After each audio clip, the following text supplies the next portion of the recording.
Here's Roland Martin. He's joining us now from Chicago. Time for a little R&R between Roland and Rick.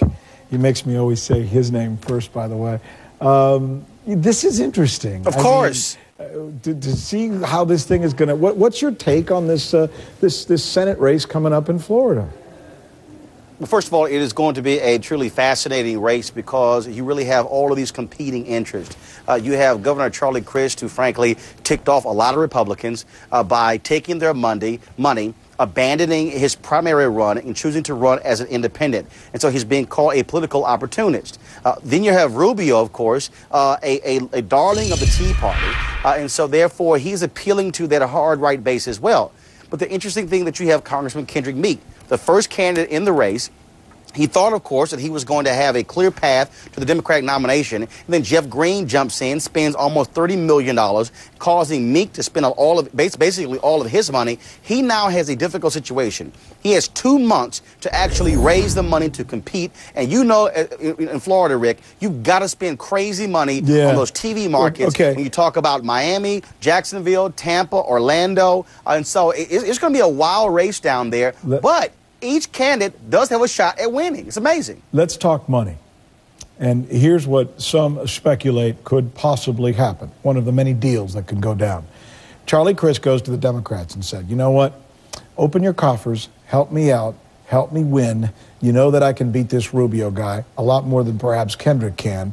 And I will, in fact, caucus with Democrats when I get there, despite the fact that I might have an I in front of my name. How likely a scenario, Roland, do you think that might be? Well, first of all, that has already been bandied about it. But understand this here, okay? With Congressman Kendrick Meek, you have a guaranteed Democratic vote.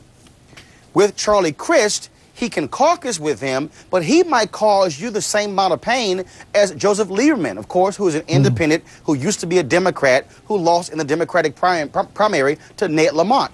And so you have that issue. Remember, the problem for the president has been not really the Republicans. Look, they've been saying no from day one. The problem has been with Democrats. Remember during health care, the whole constant negotiation with Ben Nelson of Nebraska, with other senators who were conservative Democrats. That's been their problem. But here's the other thing, Rick. Because you have 3 people, you don't need 51%. All you need is 37%. So the question for Democrats is, wait a minute, in a state that President Barack Obama won in 2008, where you have hundreds of thousands of more Democrats who registered, are you trying to tell me that Democrats don't have the ability to muster 37 or 38% to elect one of their own in Florida? See, that's the whole dynamic. But here's the other thing. Charlie Crist helped this president out after the stimulus bill. He was one of the few Republican governors who embraced the stimulus bill. And in fact, Rick, I went to Florida to speak to the state Black Caucus there. Governor Crist stopped by. We were talking about the president. He said, you know what? I love this guy. I mean, he said, and if Governor Sanford doesn't want to take his money, I'll be happy to take it for Florida. Remember the hug, the photo that he took with President Obama as well. And so for the White House, here you have a guy who was somewhat of an ally, and when it came to stimulus, who you're probably thinking might be on our side. But the flip side is you have Kendrick Meek running as a Democrat, and he could be the only African-American in the Senate. So a whole lot of drama for Democrats in this race. You're absolutely right. This is going to be a whole lot of fun to watch. Roland Martin, my thanks. Thanks for stopping by and visiting us.